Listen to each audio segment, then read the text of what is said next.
Welcome back to our Teshuva study. So today we're going to deviate from Romans. Why? Well, because last night a little subject came up just before I was ready to get into Romans with you. Something grabbed me about end times. So we're going to go to Matthew 24. That way you won't think I'm just making it up. Now this is just before his crucifixion, because it's at the end of Matthew, so it's at the end of his earthly life, Yeshua, Jesus. I say Yeshua because he was, after all, Hebrew, and that was his Hebrew name. So when you meet me, you call me by the name that's given to me. No matter what the language is, my name's still my name. So if you say Jesus, that's fine. That's his Latin name. But I call him Yeshua. As Yeshua left the temple and was going away, his Talmudim, meaning his disciples, came and called his attention to its buildings. But he answered them, "You see all of these? Yes, I tell you, they will be totally destroyed. Not a single stone will be left standing." Wow. You know, if you've ever been to Israel and you've been to Jerusalem, the only thing there that people really can relate to for as far as Judaism or Christianity or Messianic Judaism is the Western Wall, the Wailing Wall, the Kotel. There's no stones of the temple left standing. Pretty amazing, huh? When he was sitting on the Mount of Olives, the Talmudim, disciples, came to him privately. "Tell us," they said, "when will all these things happen? And what will be the sign that you are coming?" They knew he was coming back. "And that the Olam Hazeh, this present age, is ending." By the way, I'm reading out of the complete Jewish version of the whole Bible, Genesis to Revelation. Yeshua replied, "Watch out. Don't let anyone fool you.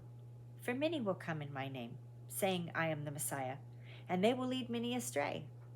You can read that so many different ways, but, you know, many can say, yeah, Jesus was the Messiah, but they'll come speaking and saying, "Oh, I'm a teacher, I'm a this, I'm a that in him," and they're going to lead you astray.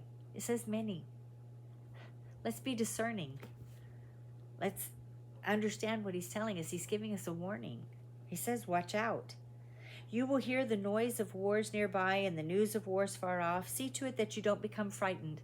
God didn't give us a spirit of fear or timidity, but of power and of love and of a sound mind. He put the Holy Spirit inside of us, and we walk not by might, nor by not our power, but by his Spirit. Let's act like we really believe what we're professing. "For peoples will fight each other. Nations will fight each other, and there will be famines and earthquakes in various parts of the world." Just before that it said, "Such things must happen, but the end is yet to come. All this is but the beginning of the birth pains." I'd say after having 5 children, I understand what birth pains are, and transition is that really intense time just before the child's born. That's probably like tribulation. So I'd say birth pains are probably happening. "At that time, you will be arrested and handed over to be punished and put to death." By the way, that's happening today. And if you're unaware of that, maybe you need to become aware of that. There are people in the Middle East, there are people in the 1040 window, there are people in the African continent that are being put to death for their beliefs. There are people in European countries that are being taken to court and prosecuted for quoting the scriptures. I'm not making this up. Go look it up. "At that time, many will be trapped in betraying and hating each other." There's other verses that say that too. Turn father against son against father, and daughter against mother. "Many false prophets will appear and fool many people." Many. It says many. Take note. "And many people's love will grow cold because of increased distance from Torah." And many people's love will grow cold. If you love me, you'll obey me. If their love has grown cold, that means they're not obeying. But if you think that the Torah, the law, has been done away with, then it stands to reason you wouldn't be obeying it. Because of increased distance from Torah. I'm telling you, the saying that the law has been done away with is a lie straight from the pit of hell. And I say that with bold confidence. Why?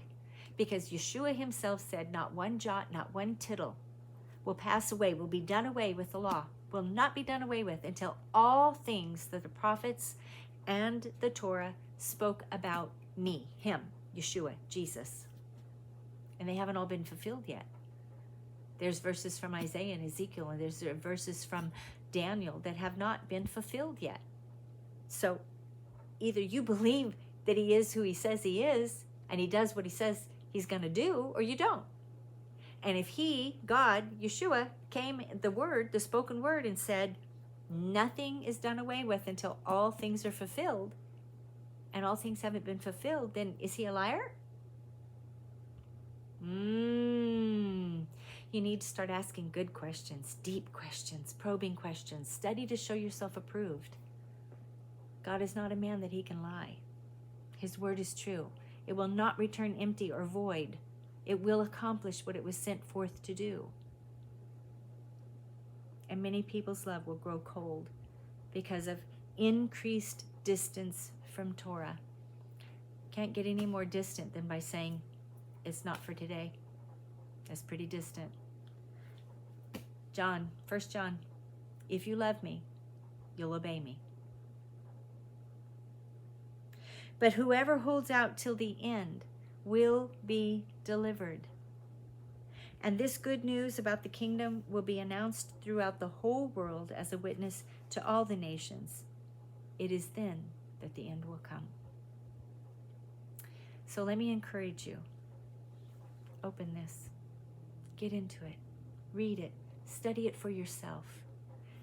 If someone's teaching you something that doesn't line up with what his words say, then maybe you shouldn't hold on to it. Maybe it's time to turn away from false teachings. Okay. Maybe tomorrow we'll get back into Romans. Okay. See you next time.